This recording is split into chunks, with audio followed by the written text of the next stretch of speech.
Next, he'll be travelling to China as the first Australian Prime Minister to visit in 7 years, despite Australian citizens remaining detained in the communist country under dubious charges.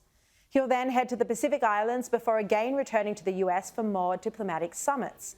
So as he prepares to jet off yet again, we are left to deal with the possible rate rise from the Reserve Bank next week, a rental crisis that sees vacancy rates at their lowest levels, record numbers of migrants putting strain on healthcare and housing, and a housing cost burden at a 40-year high.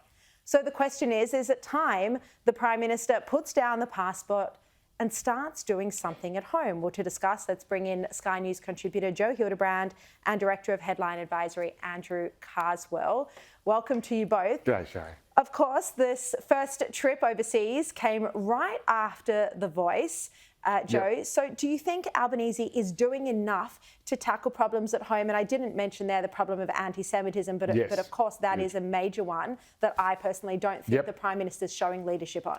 Well, look, I think he has been unequivocal in saying that he is firmly against Hamas. He was pressed on this when he was in Washington, and they said, it doesn't look like your government's taking sides here. He was being accused of being too pro-Israel, if you like. And he said, yes, I am taking a side. I'm taking a side against Hamas. And he was very, very strong on that. So I think he has been pretty clear. Others in the party, I'll grant you, have been far less so, and that is disappointing.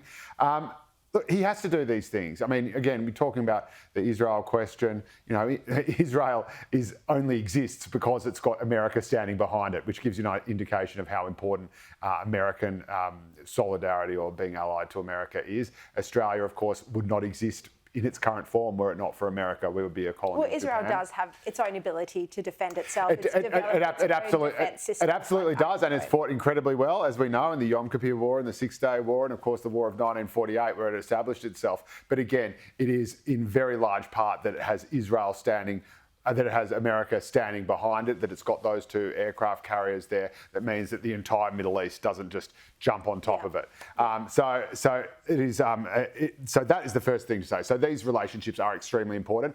Australia is in not a similar situation with China, but we know that there's been Chinese aggression and belligerence. We also know that it's hashtag it's complicated because they are our largest trading partner, and if they cease to exist, our economy would collapse in its current state. So we need to have that balancing out where we have a good, strong economic relationship with China, but that it's backed up by a strong security relationship with the US, who is our most important ally by a country mile. And that means that we can then take a stronger line on China on their human rights abuses and other things. All right, let's bring in Andrew Carswell. Washington was Albanese's 17th overseas trip in about 18 months. Do you think he's avoiding being in Australia?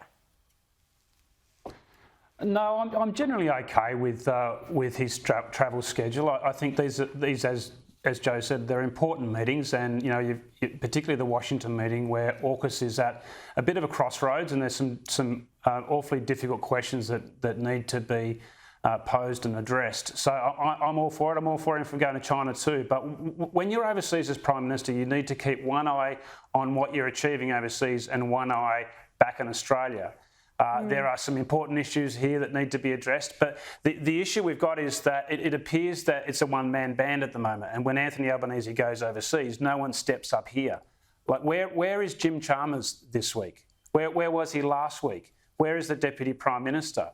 Who's talking about housing? Who's talking about migration? There is a void here of information because Anthony Albanese wants the attention and the spotlight on him. And even Anthony Albanese himself's not addressing those questions when he goes overseas. For instance, when he was in India, he was asked a question on domestic politics and refused to answer it and said, I'm only answering questions on these international issues. So there's a real problem there. And it's not like the government is, in stormwaters, or they're not going to. It's not like the government's about to cast itself on the rocks. It's like the ship's been pulled into a bay and they've dropped anchors. They actually don't know where they're going.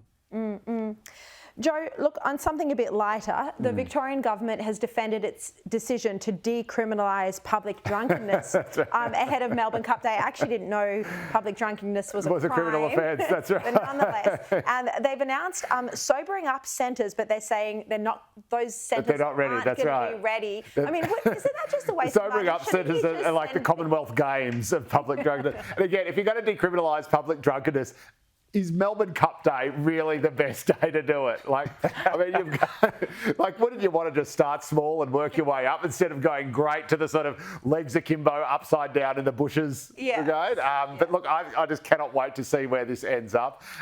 In New South Wales, they say that everything went downhill ever since they got rid of the old drunk tanks, you know, where you just throw your local Irishman in there, wait for them to sober up, and then they'd go home and everything would be fine again. I don't know how this is going to work. I'm pretty sure it's been a long, long time since someone was formally arrested and processed through the courts for public drunkenness. Anyway. I know, it seems so bizarre. Andrew Carswell, but also sobering up, Sent. I mean, maybe just make them watch Parliament on television for a couple of hours and they'd sober up pretty quickly. It just seems such a waste of money, especially when Victoria has massive budget problems, to spend money setting up sobering up centres. Send people home. It seems a little bit bizarre, but the funny thing out of all this story is that what do you do if people say no? I mean, you can't enforce them to go to this sobering up centre and make them lie down in a bed. You can't actually force that. So how is it going to work? But I do find this interesting being in Collingwood too. I think that says everything that it needs to say about Collingwood. But do they get their own room? Or are they all drunk in a room together? And if they get their own room, then use the facilities for homelessness instead, because that is actually needed. Well, if they're all in the same room, all they're going to do is pick up. Oh, God. What a thought.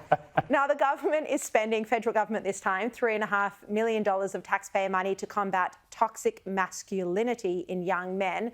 This is in response to the growing popularity of figures like Andrew Tate.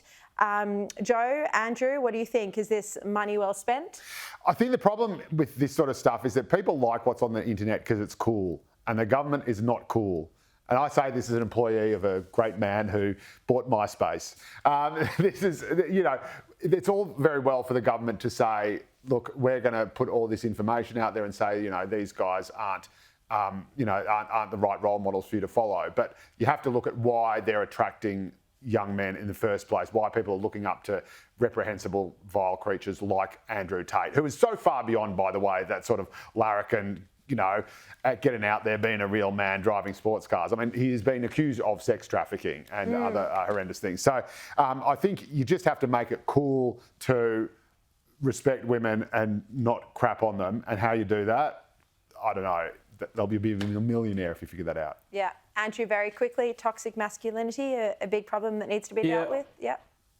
I'm supportive of this policy and this move, as long as it doesn't become an attack on right-wing values as well. And you know, the role models they put up are just the soft woke left role models. That you know, violence against women is not owned by one political side or the other. It is pervasive across all sides.